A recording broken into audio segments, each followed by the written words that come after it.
भारतीय सेना की धमक रावलपिंडी तक सुनाई दी है। मेजर जनरल राजन कोचर कहीं ना कहीं ये बात कहने की कोशिश कर रहे हैं राजनाथ सिंह की रावलपिंडी जो पाकिस्तानी सेना का हेडक्वार्टर है वहां तक उसकी गूंज सुनाई दी है और इसके आगे कम से कम पाकिस्तान 10 बार सोचेगा।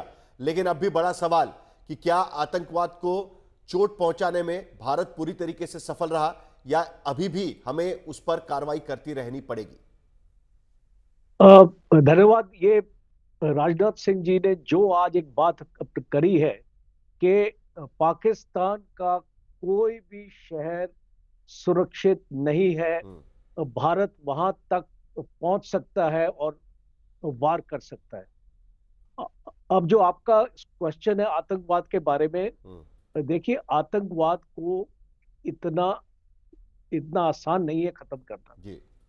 पहल हुई है और एक मैसेज गया है कि आपका जितना भी टेरर इंफ्रास्ट्रक्चर है, हमने जो 21 लोकेशन पाकिस्तान को बताया कि ये 21 लोकेशन में आप अपना टेररिस्ट की जो ट्रेनिंग है और अपने ये इंफ्रास्ट्रक्चर बनाते हैं, हमने उनमें से 9 को नष्ट किया है और हमने 100 के करीब उनके टेररिस्ट मारे हैं। तो एक स्ट्रॉन्ग मैसेज गया है।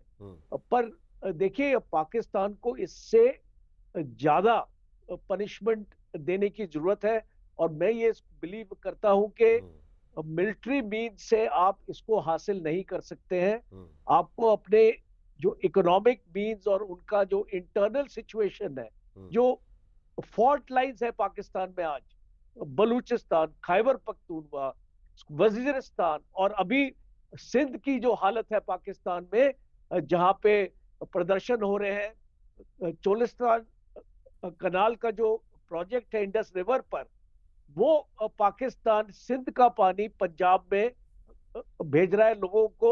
एक छोटा सवाल बीच में, क्योंकि आपने कहा कि मिलिट्री मीन से वो हासिल नहीं किया जा सकता। अब तक हमने 3 बार जब भारत में आतंकी हमला हुआ, पिछले 3 बार हमने एयर स्ट्राइक्स किए, हमने सर्जिकल स्ट्राइक किया और इस बार तो हमने 9 आतंकी ठिकाने भारत की सीमा में रहते हुए मिसाइल दागकर खत्म करने की कोशिश की।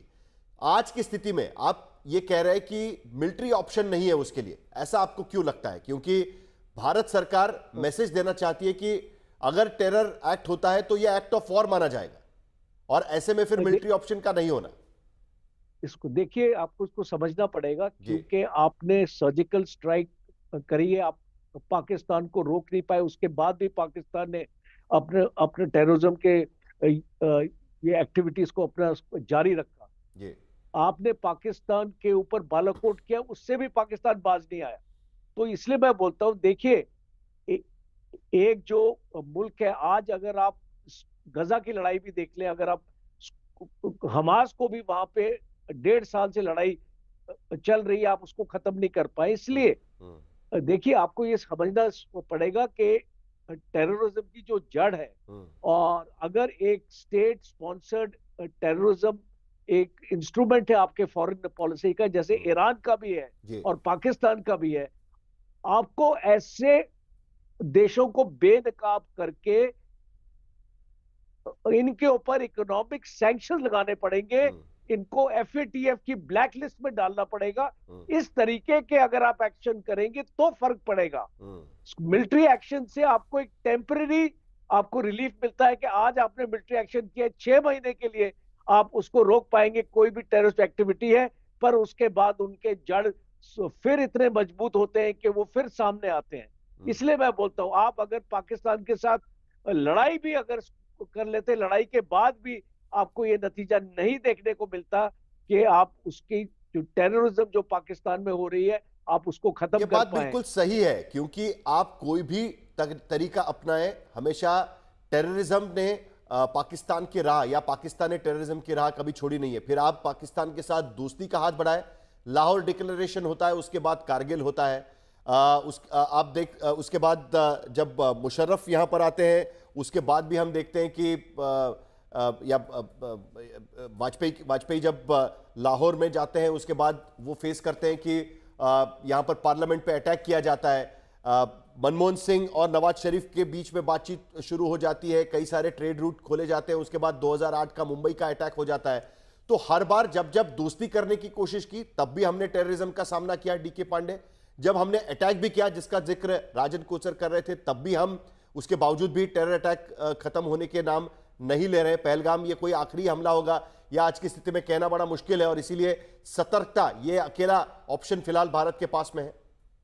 देखिए, बहुत ही महत्वपूर्ण बात है और बहुत विचारणीय प्रश्न है कि आतंकवाद को समाप्त कैसे किया जाए, क्योंकि आतंकवाद कोई एक फिजिकल बॉडी नहीं है, एक कोई पहाड़ नहीं है या कोई वस्तु नहीं है जिसको आपने तोड़ दिया या समाप्त कर दिया। ये एक विचारधारा है और विचारधारा के जो समर्थक हैं वो इसको आगे बढ़ा रहे हैं। तो आप एक टेररिस्ट मारेंगे, दो और आते हैं, दो को मारेंगे, चार और आते हैं, तो ये एक इसका जो इल इफेक्ट है।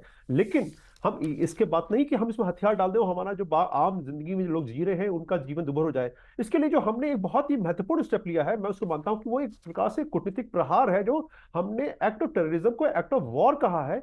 इसका मतलब साफ है। जो देखिए, इस पूरे ऑपरेशन में हमारा उद्देश्य था कि पाकिस्तान जो आतंकवाद को बढ़ावा देता है वो उस पर चोट पहुंचाई जाए। तो निश्चित रूप से जो पाकिस्तान के ऊपर ये मैसेज क्लियर है कि अगर दोबारा वो आतंकवाद को बढ़ावा देगा तो फिर ये पुनः वॉर होगा, ये मैसेज बड़ा क्लियर उसको दे दिया गया है। तो अब निश्चित रूप से ये समाप्त करना असंभव है, क्योंकि कोई देश नहीं कर पाया, इतिहास गवाह है। लेकिन हम उसको रोक सकते हैं, इसको सीमित कर सकते हैं। आईएस के खिलाफ पर अमेरिका ने कितने सारे ऑपरेशंस किए और यूनाइटेड नेशन के चार्टर में जो है चेंजेस किए गए, लेकिन उसके बावजूद भी अभी भी आईएस जो है शून्य नहीं हो पाया। वो कई रूप में हिमास या हिजबुल्लाह या हूती के रूप में हम सामने देखते हैं। तो शेप उनका बदल जाता है, नाम बदल जाते हैं, लेकिन वो जो मानवता के खिलाफ जो उनकी लड़ाई है वो एक चलती रहती है। वो एक बड़ा दुखद है। तो हमारा जो स्ट्रेटेजिक पोस्चरिंग के सवाल है, स्ट्रेटेजिक मैसेजिंग का सवाल है, वो एक्ट ऑफ वॉर को हमने जो इसमें अब शामिल कर लिया है कि एक्ट ऑफ टेररिज्म, अगर अब पाकिस्तान जरा सा भी सहायता करता है तो हम अब